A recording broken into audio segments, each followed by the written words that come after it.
Highway फैला हुआ था, अंधेरे में एक काला रिबन। आसमान में चांद नहीं था, बस सारा की गाड़ी की हेडलाइट्स की धुंधली रोशनी थी। उसका दिल जोर जोर से धड़क रहा था, जैसे ढोल।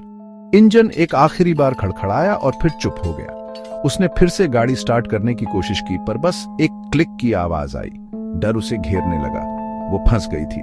बाहर हवा जोर से चल रही थी, उसके बाल उसके चेहरे पर आ रहे थे।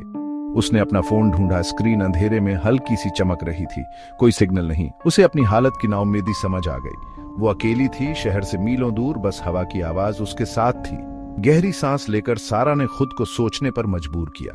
उसने कुछ मील पहले एक रेस्ट स्टॉप का बोर्ड देखा था। ये एक मुश्किल कोशिश थी, पर उसका एकमात्र रास्ता।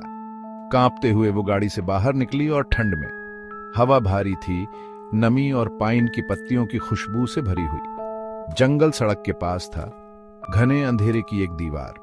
हवा के हर झोंके में फुसफुसाते और कराहते आवाजें आ रही थीं, उसके डरे हुए मन से खेलती हुई। रेस्ट स्टॉप सुनसान था। कुछ टेबल और डस्टबिन एक टिमटिमाती लाइट में दिख रहे थे। निराशा ने उसे घेर लिया। जब उसकी उम्मीद टूटने लगी, उसने दूर एक हल्की रोशनी देखी, घने अंधेरे में एक उम्मीद की किरण। ये रोशनी एक घर से आ रही थी, जो हाईवे के ऊपर एक पहाड़ी पर बना था। रास्ता झाड़ियों से भरा था, कांटे उसके कपड़ों में उलझ रहे थे, जैसे वो ऊपर चराच रही थी।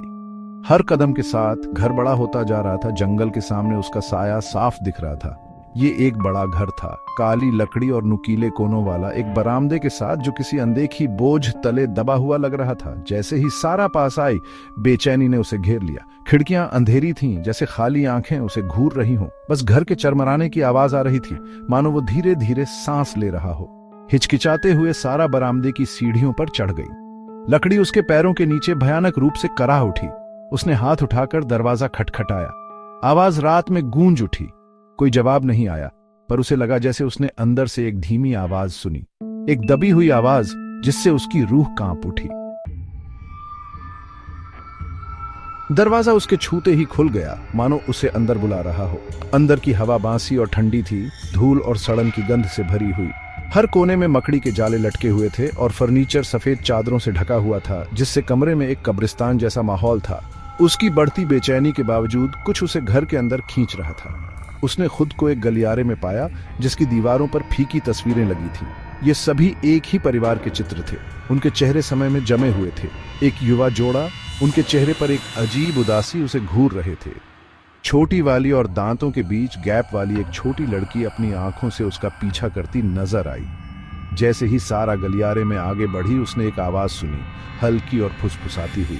ऐसा लग रहा था कि ये आवाज गलियारे के आखिर से एक बंद दरवाजे के पीछे से आ रही है। अपनी सांस रोककर वो करीब गई। उसका हाथ कांप रहा था जैसे ही वो दरवाजे के हैंडल तक पहुंची। बचाओ मुझे, एक आवाज फुसफुसाई, इतनी करीब कि वो उसके कान के पास से गुजरती हुई लगी। ये एक बच्चे की आवाज थी, एक भयानक निराशा से भरी हुई। सारा पीछे हट गई। उसका दिल जोर से धड़क रहा था। आवाज हर जगह से और कहीं से भी नहीं आ रही थी। डर ने सारा को घर से भागने पर मजबूर कर दिया। उसकी सांस तेज हो रही थी। उसे बाहर निकलना था, उस दमघोंटू अंधेरे और भयानक फुसफुसाहट से बचकर जो हर जगह उसका पीछा कर रही थी। लेकिन घर उसके चारों ओर बदलता हुआ लग रहा था। रास्ता अनजान सा, निकलने के रास्ते गायब हो रहे थे। वो अंधेरे कमरों में ठोकर खा रही थी, उसके हाथ फैले हुए। हर दरवाजा उसे एक और अंधेरे कमरे में ले जा रहा था। घबराहट उसे निगलने को तैयार थी। उसका मन परछाइयों और अनदेखी आंखों की तस्वीरें बना रहा था जो उसे देख रही थी। फिर अचानक सब खत्म हो गया। सारा खुद को तस्वीरों वाले गलियारे में वापस पाई। हवा शांत थी, बस उसकी खुद की तेज सांसों की आवाज आ रही थी। वो एक दुःस्वप्न में फंस गई थी जिससे कोई बचाव नहीं था। बचाओ मुझे, फुसफुसाहट फिर आई, इस बार और करीब, एक बर्फीले डर के साथ जिससे उसकी रूह कांप उठी। उसकी नजर के कोने में एक साया हिला, काला और बेढंगा, और फिर सब कुछ काला हो गया।